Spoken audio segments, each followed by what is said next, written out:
네,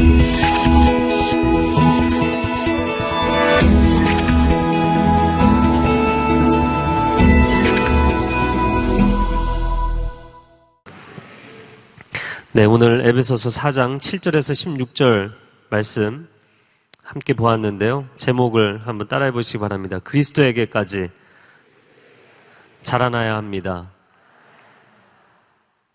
네, 지난주에 이어서 윤리적인 부분의 두 번째 명령입니다. 그리스도에게까지 자라나라. 지난주에는 부르심에 합당하게 살라.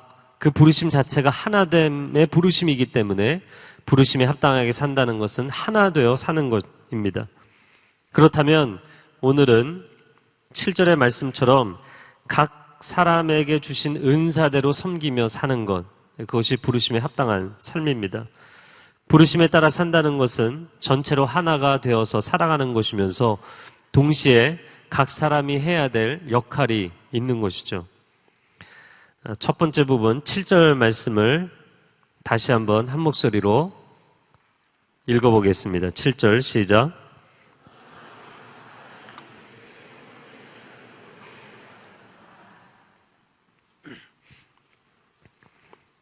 각 사람이 그리스도의 선물의 분량대로 은혜를 받았습니다. 은혜의 네모를 치시고요. 그리스도의 선물의 분량대로 밑줄을 그으세요. 오늘 제목 그리스도에게까지 자라나야 합니다. 오늘 본문은 크리스찬의 성장과 성숙에 대한 말씀입니다. 크리스찬으로서 나는 성장하고 있는가? 크리스찬으로서 나는 성장하고 있는 것 같다, 지금. 한번 손 들어보세요. 네. 막 이렇게 높이 앉으셔도 돼요. 네.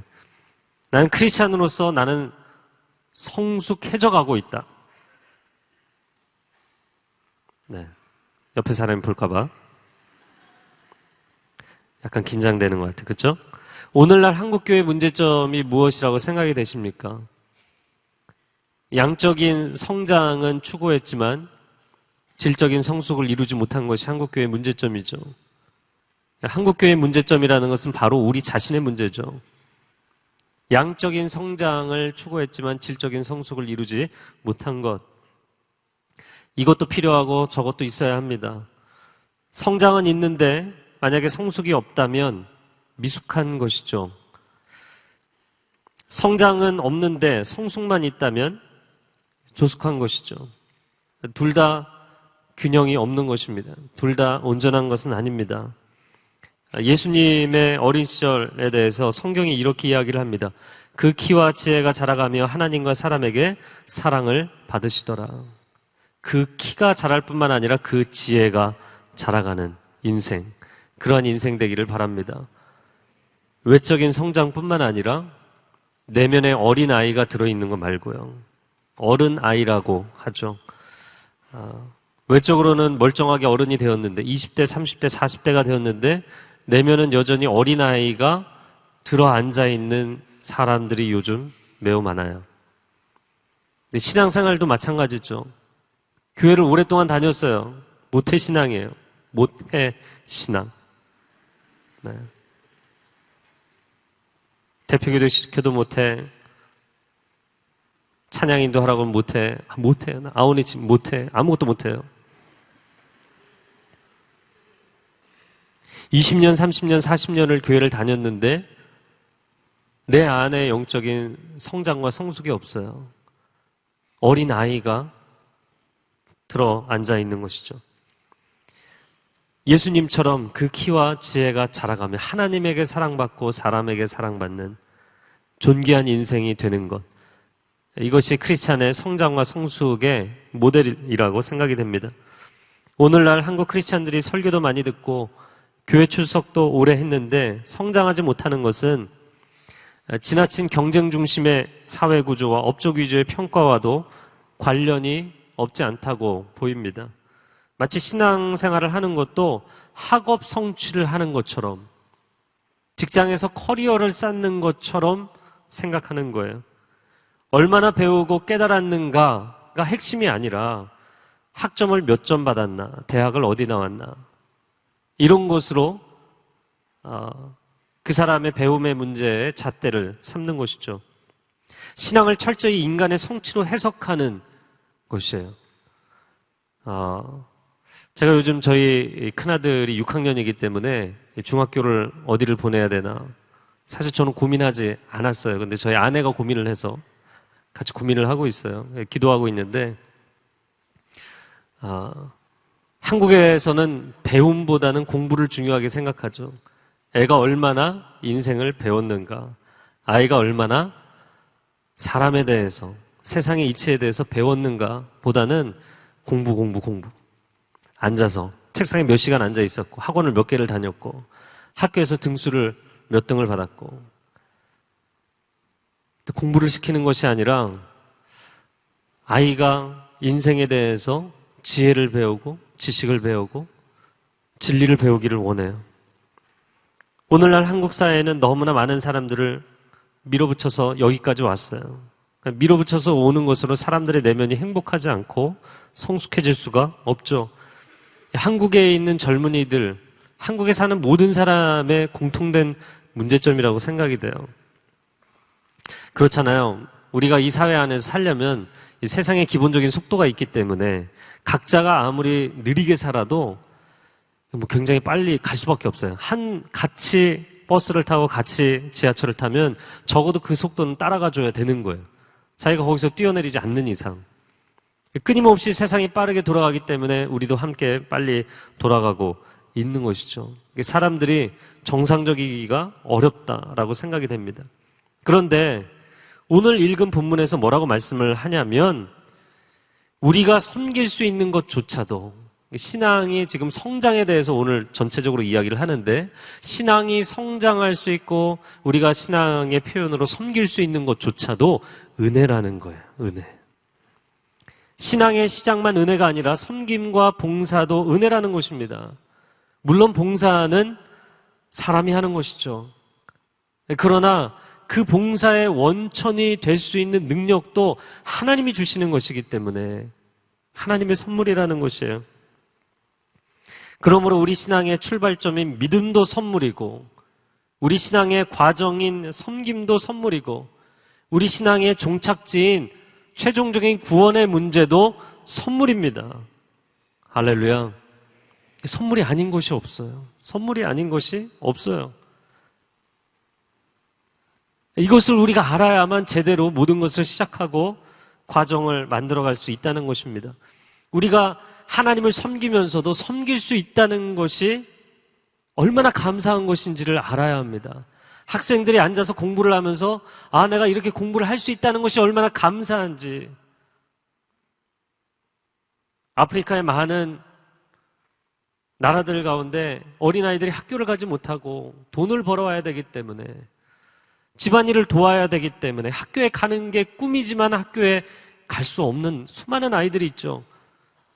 학교에 갈 수 있다는 것이 얼마나 축복인지, 일할 수 있다는 것이 얼마나 축복인지, 우리가 하나님을 섬길 수 있다는 것이 얼마나 감사한 일인지를 우리가 모른다면 포도원 농부들과 같은 거예요.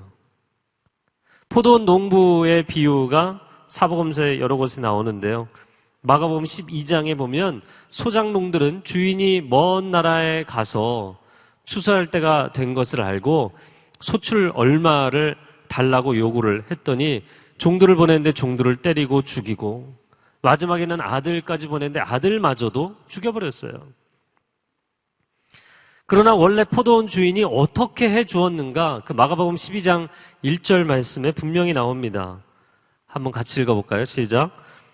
한 사람이 포도원을 만들어 산 울타리로 두르고 집 짜는 틀을 만들고 망대를 지어서 농부들에게 새로 주고 타국에 갔더니 이 사람들에게 주인이 폭리를 취한 것도 아니에요. 수확의 전부를 내놓으라고 한 것도 아니에요. 지극히 정상적으로 소출의 때가 되어서 소출의 일부를 달라고 했을 뿐입니다. 얼마나 이 주인이 친절했냐면 포도원 자체를 만들어 주었어요. 환경 자체를 조성해 준 것입니다. 산 울타리를 둘러주고 펜스를 다 쳐주고 집 짜는 틀을 만들어주고 망대를 지어서 그 포도원을 지킬 수 있게까지 해 주었어요.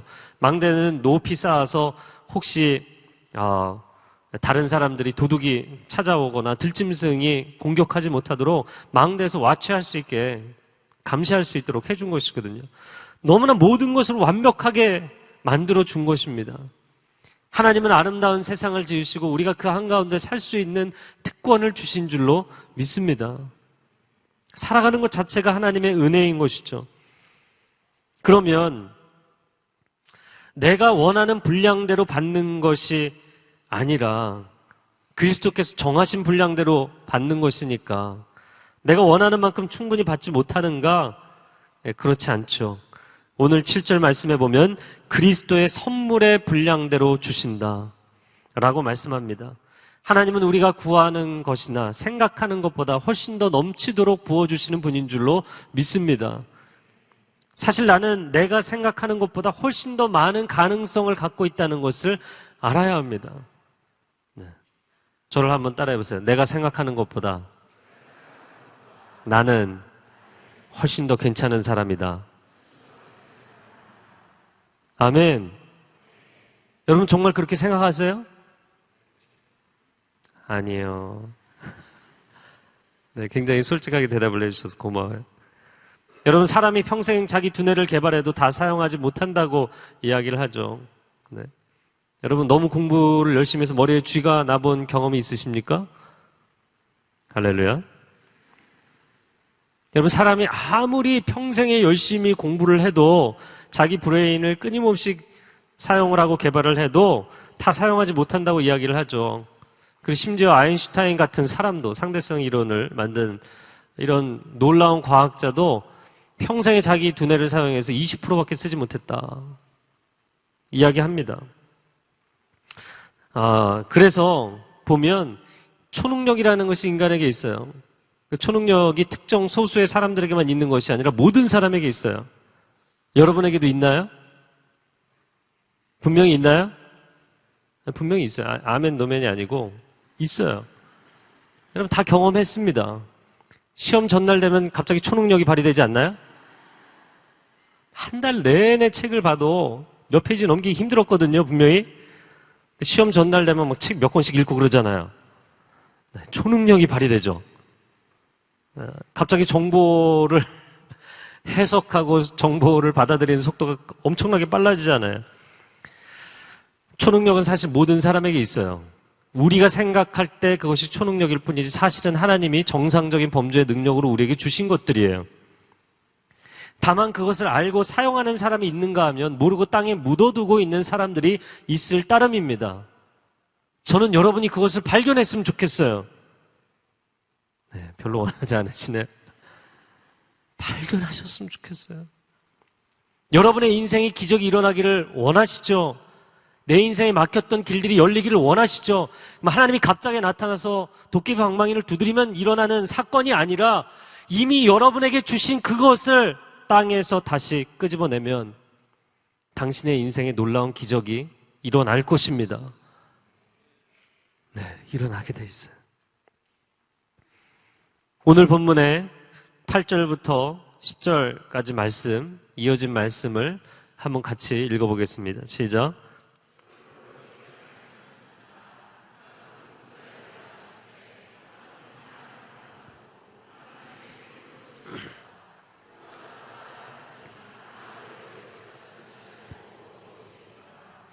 또한 내려오셨던 그 자신이 하늘의 가장 높은 데로 오르셨으니 이는 그가 만물을 충만케 하시기 위함입니다. 아멘. 예수 그리스도께서 땅에 내려오셨고 그리고 하늘로 올라가셨고 올라가셨다 내려오셨다 이 표현이 계속해서 나오죠. 마지막 10절에 내려오셨던 그 자신이 내려오셨다. 거기 동그라미 치시고요. 하늘의 가장 높은 데로 오르셨으니 오르셨다 동그라미 치시고요. 예수 그리스도의 성육신과 부활 승천은 무엇을 위한 것인가? 10절 하반절에 보면 만물을 충만케 하시기 위함입니다. 거기 밑줄을 그으세요.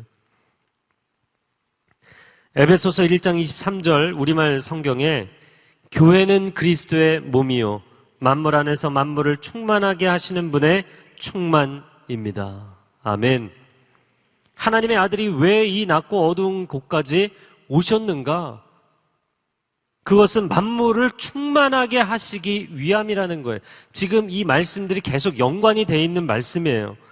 7절에는 선물의 분량대로 은혜를 주셨다. 은혜는 카리스인데 사실 이 성경 본문을 전체적인 맥락 안에서 해석하는 신학자들이 은혜라고 썼지만 은사의 의미로 썼을 것이다. 이렇게 해석을 많이 합니다. 은혜는 카리스고 은사는 카리스마예요. 우리 많이 사용하는 말이죠. 카리스마. 그 사람 카리스마가 있다. 뭔가 비범한 기질이 있다. 능력이 있다. 이야기하는 것이잖아요. 그러면 하나님께서 그리스도의 선물의 분량대로 우리 각 사람에게 주신 것이 분명히 있어서 그것을 통해서 우리가 섬길 수 있도록 해주셨는데, 그리고 이어진 인용의 말씀을 통해서 우리에게 하시는 것은 예수 그리스도께서 이 땅에 오셨고 다시 올라가신 이 모든 사건도 만물을 충만케 하심이라, 바꿔서 이야기를 하자면 만민을 충전하시기 위함이에요. 여기 만물이라고 포괄적 개념으로 설명했지만 결국에는 만민, 만인을 충전시키기 위한 것이죠. 마치 배터리가 방전되면 배터리가 그대로 있지만, 여러분 방전된 배터리가 그대로 있지만, 배터리 자체는 있지만 쓸 수 없는 것이잖아요. 이와 같은 것입니다. 지상은 천상으로부터 왔고 시간은 영원으로부터 왔습니다. 이 지상이 방전되면 반드시 천상에 접속을 해야만 충전되게 돼 있어요. 인간은 하나님으로부터 왔습니다. 인간은 하나님으로부터 왔기 때문에 인생 자체가 방전이 되면 하나님과 접속이 돼야만 충전이 되는 거예요. 근데 하나님 외에 다른 것으로, 대용품으로 사실 몇 프로 충전되지도 않는 것을 가지고 세상의 쾌락과 세상의 즐거움과 업적과 자랑으로 자기 인생을 충전한다고 하니까 충전이 다 안 되는 거예요. 여러분, 그리고 정상적인 충전기 사용하지 않으면, 정품 사용하지 않으면 수명이 닳는 거 아시죠? 오래 못 가게 돼 있어요. 인생의 그 배터리의 품질 자체가 떨어지는 거죠. 인생의 내공 자체가 떨어지는 거예요. 그런데 이 땅이 하늘에 닿을 수 있는 방법이 없기 때문에 하늘이 땅으로 오신 것이죠. 할렐루야. 예수 그리스도께서 이 땅에 직접 내려오신 거예요. 그리고 우리를 충만케 하시는 것입니다. 제가 저희 아들들과 약속한 게 있어서요. 제가 참 이상한 것 같아요. 40대가 되면 인생이 이렇게 건강이 꺾인다고 그러는데, 제가 5, 6월에 감기가 벌써 2번째 걸려서요. 놀랄래야 합니다, 정말. 제가 너무 그 감기가 충만하게 들어있어요. 아들들과 약속을 했기 때문에 이 현충일에 소래포구에 가서 같이 좋은 시간을 가졌는데, 제 차에 내비게이션이 내장이 돼 있는데 내비게이션이 고장이 난 거예요. 그래서 이걸 고쳐야 되는데 고치지를 못하고 어떻게 해야 되나 그러고 있는데, 여러분이 알려주셔서 제 핸드폰에 김기사 앱을 다운받고 애용하고 있어요. 너무 훌륭하더라고요. 제가 지금 특정 앱을 홍보해드리고 있는 거예요. 너무나 훌륭하더라고요. 그런데 그것을 제가 이제 가지고 가면서 서울에서 소래포구까지, 인천까지 가려고 하니까 한 1시간 정도 걸리잖아요. 그러고 나서 이제 신나게 이제 소래포구 어시장을 다 돌아다니고 식사하고, 그리고 나왔는데 보니까 제 스마트폰이 방전이 된 거죠. 근데 제 차에 이제 충전기가 있는데 오면서 충전을 안 해놓은 거예요. 충전을 하면서 봤어야 되는데 이걸 1시간을 켜놓으니까 이제 방전이 된 거예요.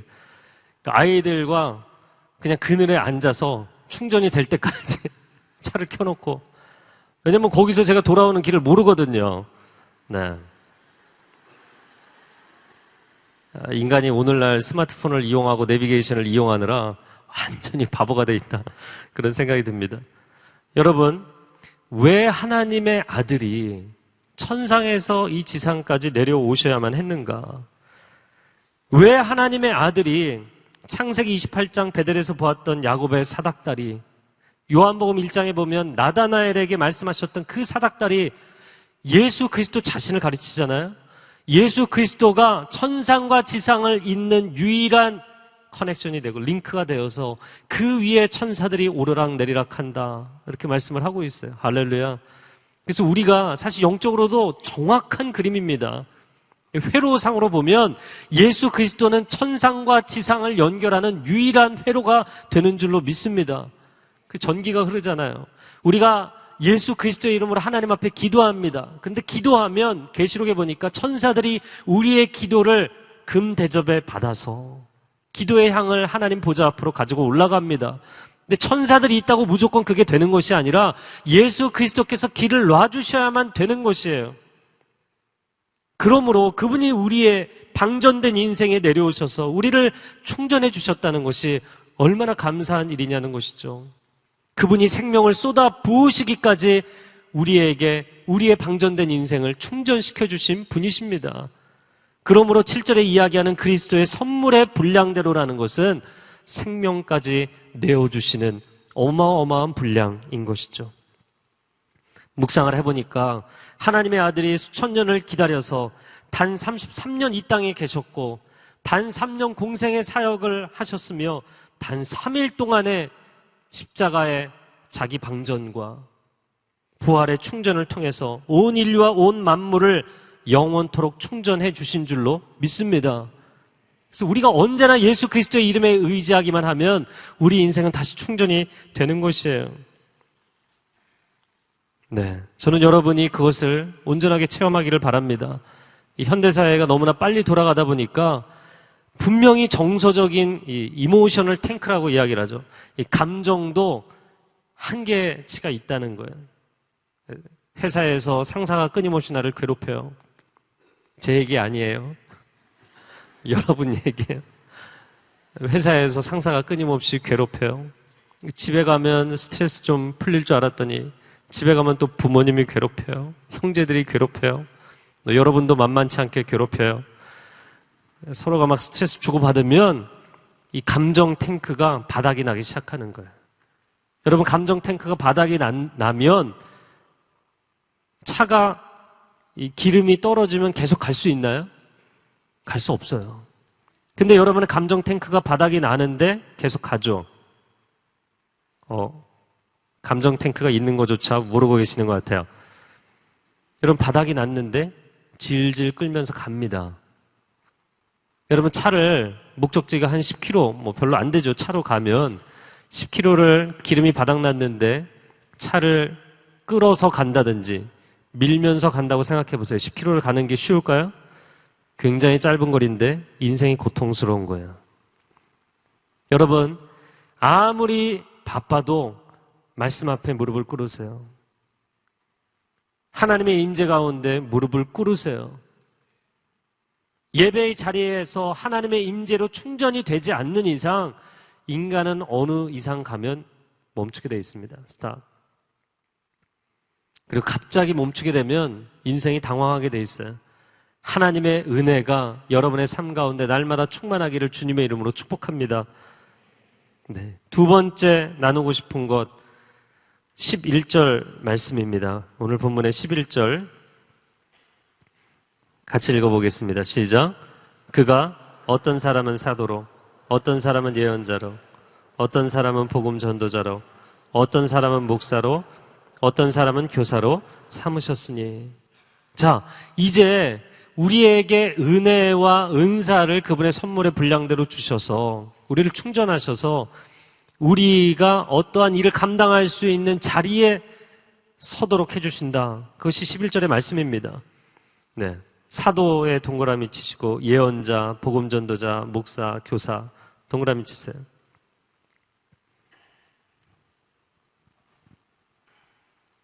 사도는 예수 그리스도의 생애에 함께 했던, 콜링을 받아서 함께 동역했던 사람들입니다. 성경상에 그러나 그 이후의 사람들 가운데도 사도로 불림을 받았던, 명백하게 사도로 불림 받았던 두 사람, 사도 바울이 있고 사도 야고보가 있죠.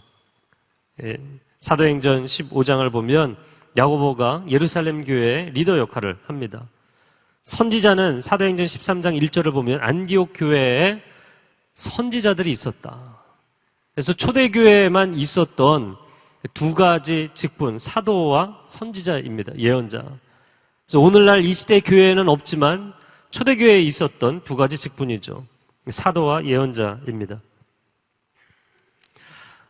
그리고 세 번째는 복음 전도자입니다. 복음 전도자는 쉽게 생각하면 선교사라고 생각하시면 되겠어요. 순회 선교사. 타문화권에 다니며 복음을 증거했던 사람들, 빌립 집사나 디모데나 에바브로 디도 같은 사람들이 이에 해당이 됩니다. 그리고 이 앞에 세 가지 직분이 세계 교회를 대상으로 사역하는 직분이라면 뒤에 두 가지 직분, 목사와 교사, 목양을 하는 사역을 하는 직분, 목사, 그리고 가르치는 직분, 교사. 이 두 가지는 지역교회를 대상으로 사역하는 직분입니다. 오늘 이재훈 담임 목사님 메시지 가운데 사도와 예언자는 직분은 초대교회 이후에 종료가 된 직분이다 라고 말씀을 분명히 해주셨어요. 오늘날 신사도교회 운동 때문에 굉장히 많은 혼란이 있습니다. 온누리교회가 X29 비전을 가지고 있어요. 그래서 어떤 분은 사도행전이 왜 29장이 있냐, 2단 아니냐 이렇게 오해하시는 분들이 있더라고요. 여러분, 사도행전의 기록은 28장으로 멈추어져 있지만 여러분, 사도행전적인 역사는 이 시대에 계속해서 일어나야 되는 줄로 믿습니다. 사도와 예언자라는 직분을 굳이 회복해서 사도적 권위로 이 사람들은 아무 죄가 없고 이 사람들은 모든 영권을 가지고 있는 것처럼 교회 조직을 새롭게 하는 게 중요한 것이 아니라 사도적인 헌신과 사역을 하는 사람들이 이 시대에 나오는 것이 중요하고 예언적 사역을 건강하고 아름답게 감당하는 사람들이 나오는 것이 중요한 것입니다. 여러분, 사도와 예언자의 직분은 초대교회 이후로 교회 조직 안에서는 종료된 것이지만 여러분 안에 이러한 헌신된 사람들이 나오기를 주님의 이름으로 축복합니다. 제가 이 11절의 말씀을 묵상하면서 놀라운 것은 복음 전도자, 선교사를 사도와 예언자의 반열에 두었다는 거예요. 세 번째 두었어요. 그러나 또 한 가지는 직분만으로는 다 설명할 수 없는 것이 분명히 있는데 오늘 간단하게 직분 몇 가지를 설명을 했어요. 그래서 이 직분에 대한 것을 더 구체적으로 이해하기 위해서 고린도전서 12장 말씀을 일부분 보도록 하겠습니다. 4절, 5절, 6절 말씀. 여러분 성경을 갖고 계신 분은 좀 펴두셔도 좋겠고요. 지금 함께 자막으로 보는 것은 개정 버전입니다. 함께 읽겠습니다. 시작. 은사는 여러 가지나 성령은 같고 직분은 여러 가지나 주는 같으며 또 사역은 여러 가지나 모든 것을 모든 사람 가운데서 이루시는 하나님은 같으니. 아멘. 너무나 분명한 말씀이에요. 은사와 직분과 사역. 저를 한번 따라해보세요. 은사와 직분과 사역. 네. 이 세 가지는 사실은 연결되어 있는 것이에요. 은사를 갖고 있는 사람이 그 사역을 하는 것이고 그 사역에 합당한 직분이 주어져야 되는 것이죠. 이 세 가지는 연결이 되어 있는 것입니다. 사실은 한 가지입니다. 그런데 은사나 직분이나 사역은 여러 가지 모양으로 나타나지만 결국에는 그 은사를 주시는 여러 가지 다양한 은사지만 그 은사를 주시는 성령 하나님은 한 분이신 줄로 믿습니다. 그래서 다양한 직분에서 섬기지만 그 직분을 섬기도록 우리에게 위임해 주시는 주님은 한 분이신 줄로 믿습니다. 또한 사역도 여러 가지 모양으로 감당하지만 모든 사람 가운데서 이것을 이루시는 한 분 하나님이 계신 줄로 믿습니다. 다양한 사역, 은사, 직분이 있지만 삼위일체 한 분 하나님으로부터 나오는 것이라는 거예요. 그런데도 사람들은 뭐에 관심이 많은가 하면 내가 어느 자리에 오르느냐에 목숨을 걸어요. 그래서 교회에서의 직분을 너무나 중요하게 생각하고 내가 어떤 일을 맡느냐에 관심을 쏟고 여러분 아우니치 갈 때 여러분 각자의 은사대로 섬길 수 있기를 바랍니다. 네, 1층만 아멘을 하시는데 2층도 아우니치를 가시기를 바랍니다. 네, 아우니치를 갈 때 여름 사역을 할 때 해외를 가든 국내를 가든 어떤 사역을 하든 여러분 자리에 대한 욕심이 아니라 이 자리는 은사와 사역과 연관되어 있는 자리를 이야기하는 것이에요. 또한 사람들이 교회 안에서 내가 어떤 은사를 얻느냐를 가지고 나는 이런 은사를 가지고 있다고 자랑으로 삼습니다. 아니요, 이 모든 것은 그저 하나님이 주신 선물일 뿐입니다. 다만 우리가 조금만 겸손하다면 은사라는 씨앗 안에 내가 목숨 걸고 섬겨야 될 사명이 있다는 것을 보여주실 것이고, 내가 기꺼이 섬겨야 될 자리가 있다는 것을 알게 해주실 것이에요. 제가 오늘 그래서 두 번째 여러분과 나누고 싶은 것은 도대체 내 인생의 사명이 무엇인가? 내 인생의 소명은 무엇인가? 나를 향한 하나님의 부르심은 무엇인가? 입니다. 로마서 11장 29절 말씀 같이 읽어주세요. 시작.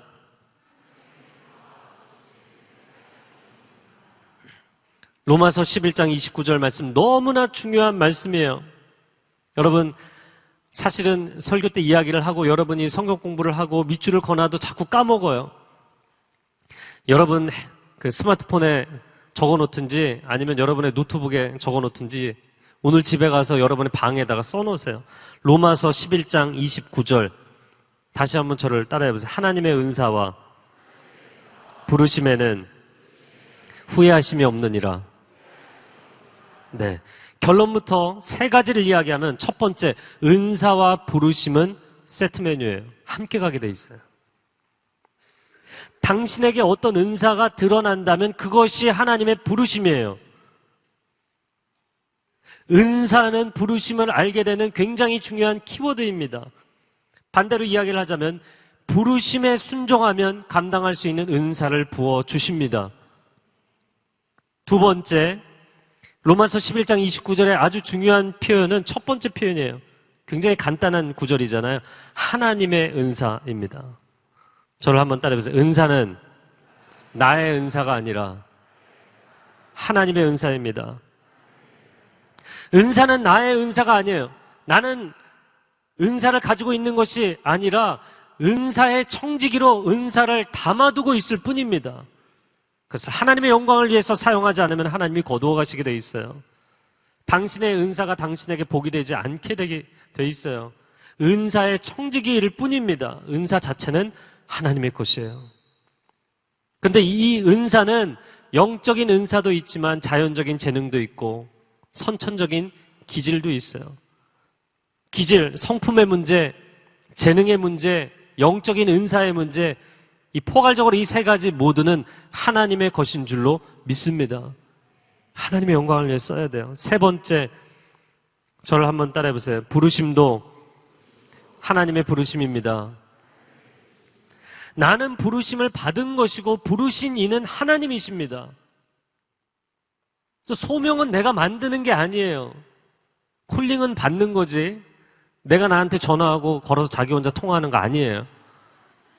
네. 너무 외롭다고 그렇게 사시면 안 돼요. 하나님이 나에게 콜링을 하시고 나는 그 콜링을 받아들이는 것입니다. 그 콜링을 받아들이는 것이에요. 그래서 예수님이 제자를 선택하신 원리도 놀랍잖아요. 제자들 중에서 사람들이 몰려다니는 제자 그룹이 있었는데 이 사람들이 야 누가 제자가 될 만한가 투표해보자 투표하지 않았어요.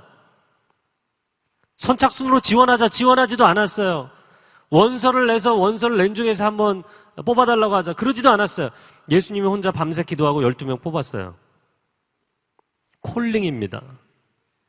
세상 사람들과의 관계에 있어서는 이런 것이 통용될지 모르지만 하나님과의 관계에 있어서 내 인생의 절대절명의 콜링의 문제에 있어서는 하나님이 나를 부르시는 거예요.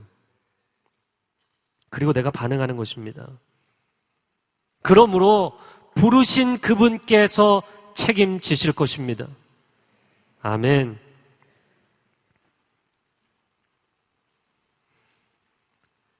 은사는 아까도 이야기했죠. 카리스마라고 이야기를 했어요. 쉽게 이야기를 하자면 비범함입니다. 비범한 기질 내지는 재능. 그런데 그 비범함이라는 것은 하나님으로부터 오는 선물입니다. 그래서 은혜라는 카리스와 은사라는 카리스마는 모두 하나님의 선물입니다. 저를 한번 따라해보세요. 은사와 은혜는 하나님의 선물입니다. 그런데 이 은사라는 단어를 연구하면서 놀랍게 깨달은 것은 카리스마라는 단어에 섭리라는 뜻이 있더라고요. 무슨 이야기냐면 선물 자체가 섭리인 거예요. 왜 하나님이 당신에게만 그 선물을 주셨는가? 그것은 하나님의 섭리입니다. 당신의 인생을 향한 하나님의 특별한 계획인 거예요. 왜 당신에게만 다른 사람들은 다 급한데 혼자 천천히 여유를 부릴 수 있는 성품을 주셨는가?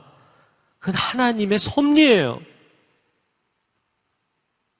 물론 훈련이 안 되고 인생을 포기해서 게으른 거는 훈련이 돼야 돼요.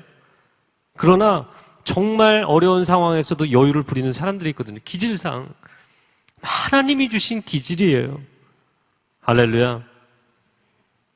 매사에 사명감에 충만한 사람들이 있어요. 네. 저는 제 인생이 그렇게 사명에 충만한 줄 몰랐어요. 저는 왜냐하면 너무나 트리플 우울한 인생을 살다 보니까 사명이고 뭐고 발견할 새가 없었어요. 근데 어렸을 때 생각해보면 정말 딱지치기 하나로 밤을 샜어요. 그 한 가지 정말 크고 무거운 딱지를 뒤집으려면 사실 안 뒤집혀요. 근데 그걸 뒤집어야 되는 거예요. 제가 어제도 저희 아들을 이렇게 보면서 둘째가 저를 너무나 카피했거든요. 안 뒤집어지는데 그걸 계속 하고 있는 거예요. 계속 하는 거예요, 계속. 아, 얘는 완전히 사명 중심이구나. 하나님이 이 아이에게 사명을 주시면 얘는 목숨 걸고 하겠구나. 안 된다고 사람들이 아무리 얘기를 해도 안 들려요. 하나님이 사명 중심으로 만든 사람이 있어요. 너는 왜 항상 그렇게 살아야 되니? 조금 여유 있게 살지. 네. 할렐루야. 제가 이번에 책을 내면서 책을 다시 이렇게 가끔 뒤적여보는데 내용이 참 좋아요.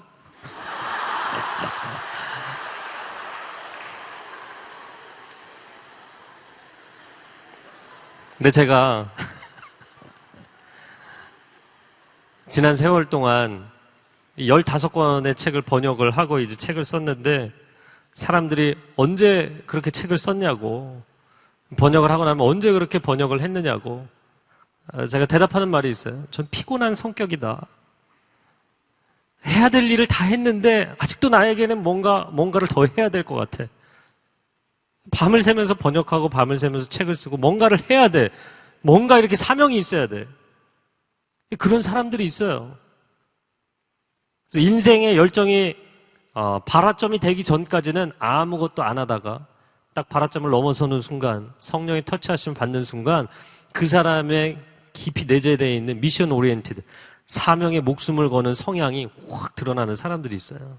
근데 거기까지는 끌어올려야 돼요. 근데 거기까지 안 올라가는 사람들이 너무 많아요. 그리고 내 인생은 원래 이렇다라고 생각하는 사람들이 많아요. 아니요, 그렇지 않습니다.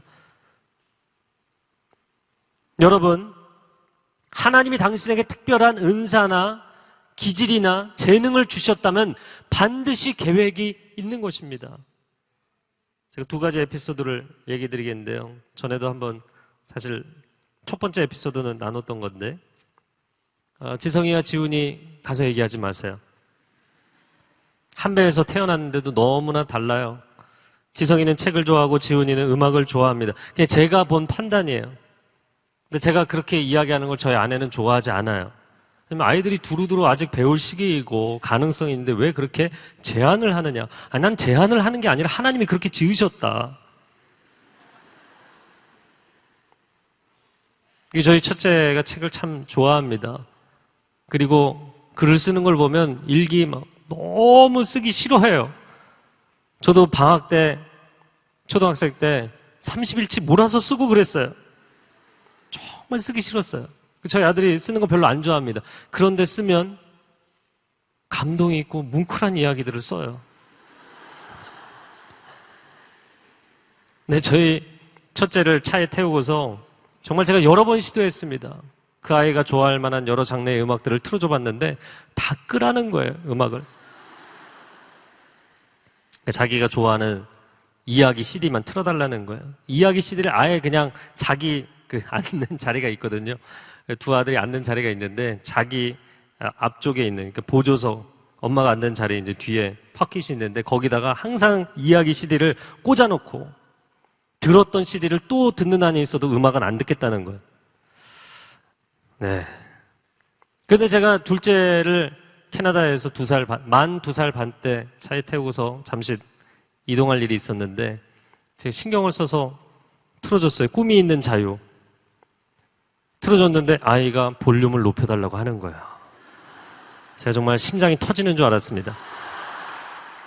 제가 너무 흥분해서 볼륨을 2단계나 올렸더니 얘가 아빠 조금만 내려줘 그러더라고요. 와, 만 2살 반이야. 얘는 음악을 듣는 귀가 있다. 제가 이번에 현충일에 아들들하고 약속을 해서 소래포구에 가서 꽃게를 먹고 왔어요. 할렐루야. 네, 전혀 감동들이 없으시네요. 근데 큰아들은 다 먹고 나서 그런 이야기를 하더라고요. 제가 이렇게 다 발라주느라고 한참을 하고 나서 보니까 이제 가위질을 너무 열심히 해갖고 다치기까지 했는데 아들들 막 이렇게 먹였어요. 근데 큰아들이 다 먹고 나오면서 아빠가 준 첫 번째 그 꽃게를 입에 넣는 순간 천국의 맛이었어. 이렇게 얘기하더라고요. 가슴이 뭉클해지잖아요. 배불리 먹고 아이스크림까지 먹고 차에 탔어요. 큰아들이 또 이야기 CD를 틀어달라는 거예요. 잠깐만 참아봐라. 아빠가 이렇게 다 식사까지 했는데 조금만 음악을 듣고 가자. 그래서 제가 이제 CD를 받은 것 중에 심수봉 집사님이 주신 CD가 있어요. 그래서 개인적으로 주신 CD를 이거 꼭 들어봐야겠다. 그래서 CD를 틀었습니다. 근데 저는 너무너무 은혜를 받지만 아이들은 관심이 없는 장르인 거죠. 그래서 뒤에서 둘이 장난을 치고 있더라고요. 1번, 2번, 3번, 4번 트랙까지밖에 없는 CD였는데 4번 트랙은 인스트루멘탈, 그냥 반주 CD예요. 근데 자기들끼리 막 장난치고 난리가 났어요. 4번 반주 트랙이 나오는데 한 5초 지났는데 둘째가 갑자기 이거 어디서 들은 노래인데? 그러는 거예요. 그러니까 형은 뭐? 그러니까 둘째가 갑자기 이거 1번 트랙이었는데 이야기하더라고요. 정확하게 맞추는 거예요. 음악을 듣는 귀가 있어요, 귀가. 여러분 반주 한 5초 듣고서 그거 맞춘다는 거 힘든 일입니다. 자식 자랑은 팔불출인데 달라요. 옆에 있는 사람에게 얘기해 주세요. 너와 나는 다르다. 이렇게 얘기해 주세요. 저를 한번 따라해 보세요. 사람은 모두 다르다. 물론 사람이라는 것은 같지만 사람들의 은사와 재능과 기질 다 다릅니다. 다르게 만드셨어요. 절대로 아이들을 붕어빵같이 똑같이 찍어내면 안 됩니다. 저는 그냥 애들을 보면서 생긴 대로 잘 살았으면 좋겠다. 그런 마음이에요, 정말. 여러분, 은사는 소명에 대한 단서입니다. 은사는 당신이 어떠한 인생의 길을 가야 되는지를 보여주는 비밀 열쇠와 같은 것이에요. 은사대로 가면 돼요. 그래서 제가 책에도 썼지만 생긴 대로 살면 돼요. 하나님이 그렇게 만드신 이유가 있어요. 우울질로 만드신 이유가 있고 보라색을 좋아하게 만드신 이유가 있고 다 이유가 있어요. 그리고 아이들도 은사대로만 키우면 됩니다. 그냥 하나님이 주신 대로 거기에 불만 붙여주면 돼요. 성령의 불만 붙으면 발화점을 딱 넘어서는 순간 그 은사가 폭발적인 능력을 나타내게 돼 있어요. 저렇게 여유만만인 성품이 무슨 은사가 되려고. 아니요. 다른 사람들이 다 불안에 떨고 두려워하고 흔들리는데 유일하게 사람들을 붙들어줄 수 있는 그런 캐릭터를 가진 사람들 하나님이 놀랍게 쓰실 줄로 믿습니다. 아멘. 그래서 다른 사람들은 발화점에 대해서 다 각자 자기 은사가 드러나는데 그때도 혼자 식어 있는 사람. 그럼 그것도 은사예요, 은사. 아무리 얘기를 해도 급해지지 않는 사람들이 있어요. 한국 사람들이 얼마나 급합니까? 그런데도 급해지지 않는 거 은사예요. 여러분, 다만 안타까운 것은 무엇이냐면 한국의 부모들은 은사고 소명이고 다 필요 없는 거예요. 돈 되는 거. 다른 사람들이 볼 때, 세상이 볼 때, 다른 부모가 볼 때 자랑스러운 직장, 안정적인 자리, 그거 하라는 거예요. 당신을 향한 하나님의 콜링에 대해서 생각하지 않고 그리고는 그 길을 가면서 절대로 실수를 해서도 안 되고 공부 외에 좌로나 우로나 치우쳐서도 안 된다는 거예요. 여러분, 그렇지 않습니다. 좌로나 우로나 치우치지 말라는 것은 진리에 순종하는 것에 대한 말씀인 줄로 믿습니다. 은사는 언제 드러나냐면 여러분이 다양한 일들을 해봐야 돼요. 교회에서 여러분 다양한 것을 하잖아요. 오늘 콰이어가 또 찬양도 하고 또 바디월십도 하고 하잖아요. 여러분 다양한 것을 해보세요. 교회 안에서 안내팀으로 섬기고 주차팀으로 섬기고 아우니치 가서 식사팀으로 섬기고 어린이 나는 별로 좋아하지 않는다. 괜찮아요. 여러분 어린이들 담당해서 또 케어해보고 가르쳐보고 여러분 다양한 일들을 하면서 이거는 내 은사가 아니라고 생각했는데 자기 은사가 맞는 것들이 드러나는 경우들이 있습니다. 그리고 나에게 주신 은사들이 드러나기 시작하면서 그것이 내 인생의 중요한 하나님이 내게 주신 중요한 단서들이거든요. 그 단서들이 조각조각 모여서 전체를 맞추면 내 인생의 그림이 나오는 거예요.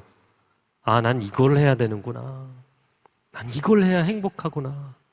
너무나 안타까운 것은 공부하는 10대들도 이제 직장을 다니기 시작한 20대들, 결혼을 생각하고 이제 결혼한 30대들도 인생이 행복하지 않아요. 왜? 자기 부르심대로 오지 않았기 때문에. 저는 여러분이 젊은 날에 실수하거나 실패하는 것을 두려워하지 않기를 바랍니다. 절대로 쿨한 척하지 마시고요. 과감하게 모든 일에 도전해 보세요. 여러분의 은사를 발견하고 하나님의 부르심의 자리에 서서 평생을 갈 수 있는 사람들이 되기를 주님의 이름으로 축복합니다. 아멘. 12절 말씀 한번 같이 읽어보겠습니다. 12절 시작.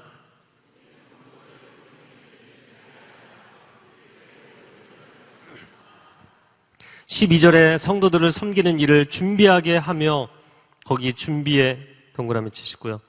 성도들을 섬기는 일 밑줄을 그으시고 그리스도의 몸을 세우려는 것 밑줄을 그으세요.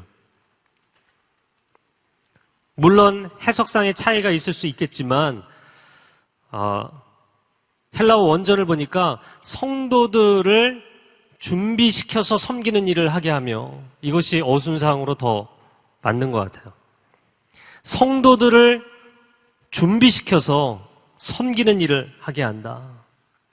그리고 그 섬기는 일이라는 것은 이 히브리인들은 반복어법을 많이 쓰기 때문에 표현을 조금 바꿔서 그리스도의 몸을 세우려는 것, 이 섬김을 교회 세움으로 표현했어요.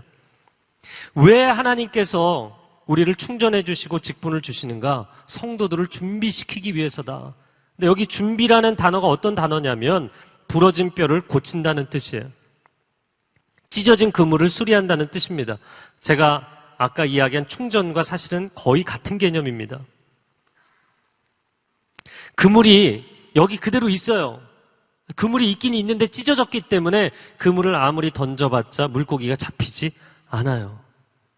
여러분 뼈 조각이 어디 날아간 거 아니에요? 뼈 조각이 그대로 있는데 부러져 있기 때문에 제대로 기능을 해주지 못하는 거예요. 몸을 지탱해주지 못하는 것이죠. 거기 그렇게 분명히 있지만 하나님의 은사를 충전해 주시지 않는 이상 그리고 합당한 직분을 주시지 않는 이상 제대로 기능을 할 수 없다라는 것입니다. 저는 여러분이 교회에서 다양한 일들을 감당할 수 있기를 주님의 이름으로 축복합니다. 여러분 자신의 세상처럼 어떤 일을 했을 때 그에 합당한 결과에 대해서 거의 기계적으로 요구하지 않고 돈 요구하지 않고 여러분에게 정말 발런티어로 일할 수 있도록 자리를 제공해 주는 것은 교회밖에 없어요. 저는 여러분이 교회 안에서 은사를 발견하는 중요한 시즌을 살고 있다고 생각이 됩니다. 성도들을 섬기는 일을 하도록 그리스도의 몸을 세우는 일을 하도록 만드셨다라는 것입니다. 여러분, 섬김을 받는 것이 행복할까요? 아니면 섬기는 것이 행복할까요? 네, 몇 사람밖에 대답을 안 하셨어요. 잘 이해가 안 되시는 것 같은데 제가 얘기를 해드릴게요. 이런 더운 날 시원한 호숫가에 가서 바베큐 그릴에 소고기 등심을 올려놓고 할렐루야.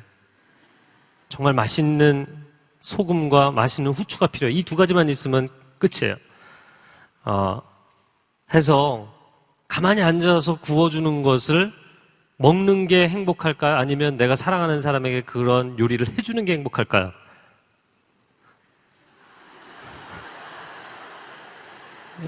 일단 그런 사람이 있는 게 행복해요. 그죠?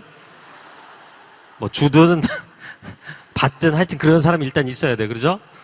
네. 그리고 사실 얻어먹는 것도 행복하고 해주는 것도 행복합니다. 근데 인생을 살아보니까요. 그렇게 길게 산 것은 아니지만 받는 것보다 내가 사랑하는 사람에게 그것을 해줄 수 있다는 것이 너무나 행복하더라고요. 여러분, 저는 여러분이 섬기는 인생이 되기를 축복합니다. 오늘 에베소서 4장은 부르심에 대해서 쭉 이야기를 하는데 지난주에 보았던 본문은 공동체적인 부르심에 대한 이야기였다면 오늘 본문은 각 개인을 향한 말씀이에요. 근데 각 개인을 향해서는 당신에게 주신 은사대로 섬기라는 것입니다. 섬기지 않는 이상 성장은 없다. 저를 따라해보세요. 섬기지 않으면 성장과 성숙이 없다. 네, 이제 결론은 다 이야기를 했습니다. 나머지 부분을 보도록 하겠습니다. 13절 말씀 13, 14, 15절을 함께 읽겠습니다. 시작.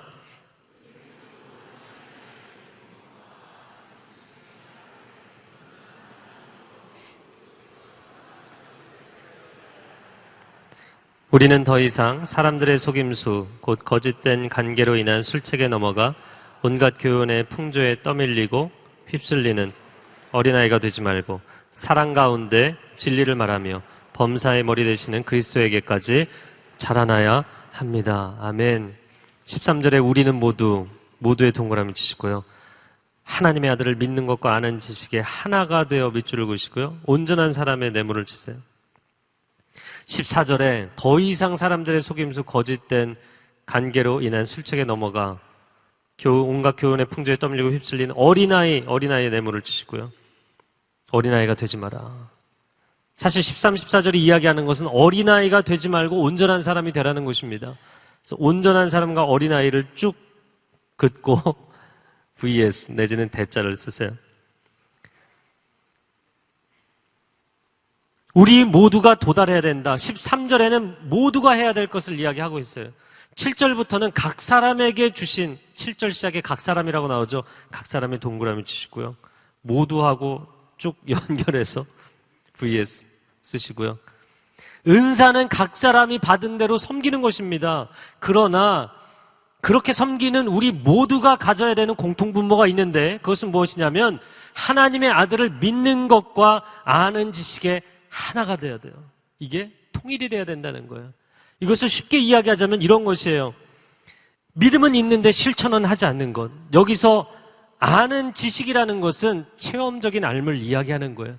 내가 하나님의 아들을 믿는다라고만 이야기하고 실제로는 그분을 모르는 인생을 사는 사람들이 많다는 거예요. 왜? 은사로, 재능으로 섬기지 않기 때문에. 예수 그리스도는 자신의 생명까지 쏟아 부으시면서 섬기신 분이잖아요. 근데 내가 예수님을 믿는다 하면서 내 인생을 쏟아부어서 섬겨보지 않은 사람은 예수님을 아는 게 아닌 거예요. 나의 영광을 위해서 나의 성공만을 위해서 살고 나 자신을 쏟아붓지 않은 사람은 모른다는 거예요. 그래서 믿는 것과 섬김을 통한 체험적인 그 알매 이른 사람, 그 사람이 온전한 사람이 될 것이다. 그리고 그러한 사람은 더 이상 세상의 거짓말에 흔들리는 어린아이가 되지 않을 것이다. 그리고 15절 말씀, 사랑 가운데 진리를 말하며 밑줄을 그으세요. 사랑 가운데 진리를 말하는 사람이 될 것이다. 여러분, 결국에 이 온전한 사람은 어떻게 되는 사람이냐면 사랑 가운데 진리를 말하는 사람이다 이야기합니다. 사실 이것도 전체적인 맥락을 놓고 보면 진리를 내가 믿는다라고만 하지 않고 그 진리를 사랑으로, 삶으로 표현하는 것을 이야기하는 것입니다. 저를 한번 따라해보세요. 사랑이 없는 진리는 더 이상 진리가 아니다. 사랑이 없는 진리는 진리가 아니라 그것은 상대방의 가슴에 꽂는 비수와 같은 것입니다. 입 바른 소리를 계속해요. 근데 아무 사랑이 없어요. 상대방을 위하는 마음이 없어요. 끊임없이 바른 이야기만 하는 거예요. 입 바른 얘기만. 그럼 자기 인생은 완벽하게 100% 옳은 사람인가? 그런 사람은 세상에 존재하지 않잖아요. 누군지 알려고 하지 마세요. 본인이라고 생각하지도 마세요. 사귀는 여자친구를 열심히 분석하고 평가하는 형제를 봤어요. 그래서 제가 너무 마음이 어려워서 형제는 하나는 알고 99가지 모르고 있다. 그냥 이 한 사람이면 족하다. 그냥 이 한 사람이면 족한 것이지 그 사람이 몇 점짜리냐가 중요한 것이 아니다. 넌 아직 사랑을 모르고 있다. 자매가 이제 그동안 힘들었던 거를 이제 제가 막 이제 형제한테 막 이렇게 레슨을 얘기하니까 자매가 옆에서 막 계속 펑펑 울더라고요. 너무 힘들었거든요. 늘 만나면 몇 점, 뭐는 제대로 된 거, 뭐는 틀린 거, 뭐는 고쳐야 되는 거. 그럼 자기 인생은 완벽하냐고요. 그냥 서로에게 그 존재 자체가 목적이 되어서 사랑하고 결혼하는 것인데 결혼하면서까지도 분석하고 있는 거예요, 사람을. 그 사랑을 모르는 거죠. 여러분, 팩트라는 것은 진리가 아닙니다. 사실이 진실을 호도할 때가 얼마나 많습니까? 신문지상에서 사실을 끊임없이 파헤쳤는데 진실은 사라지는 경우가 얼마나 많습니까? 여러분, 사람들이 아무리 객관적 정보를 주고받아도 그 안에 사랑이 없으면 진리는 진리가 되지 않는 거예요. 그래서 오늘 말씀하자는 사랑 가운데 진리를 말하며, 여러분, 사랑 가운데 진리를 말씀하신 대표적인 인물이 누구세요? 예수 그리스도예요. 하나님의 진리를, 하나님 거룩하신 분이잖아요. 내가 거룩하고 너희를 거룩하게 지었는데 너희 거룩하게 살아야 한다.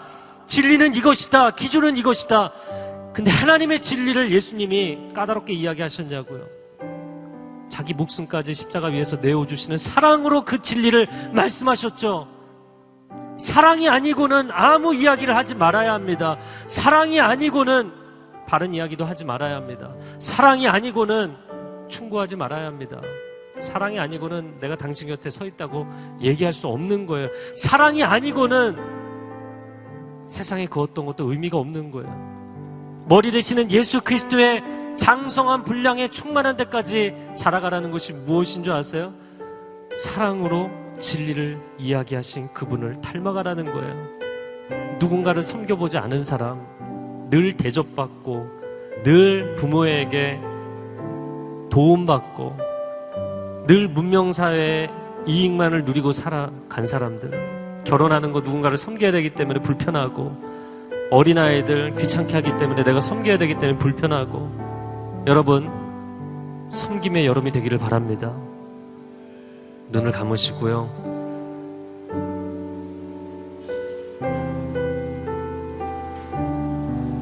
아우니치를 한 번도 가지 않아보신 분들은 꼭 아우니치를 가시기 바랍니다.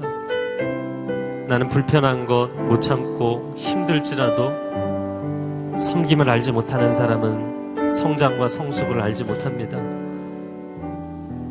섬김을 알지 못하는 사람은 그리스도를 알 수 없습니다. 이건 지식의 문제가 아닙니다. 몇 년 교회를 다녔느냐의 문제가 아닙니다. 사랑으로 진리를 증명하는 인생들이 되기를 축복합니다. 여러분 가운데 순원으로 2년, 3년, 4년, 5년 있었던 분들은 순장하세요. 이제는 준비하시고 훈련 받으세요. 누군가를 품어보지 않고 양육해보지 않고 누군가를 끌어안고 기도해보지 않은 사람은 성장할 수 없어요. 학생으로 배우고 성장하는 데는 한계가 있어요. 당신이 양육하고 섬기는 사람이 되면 놀라운 차원의 성장과 성숙이 있을 것입니다.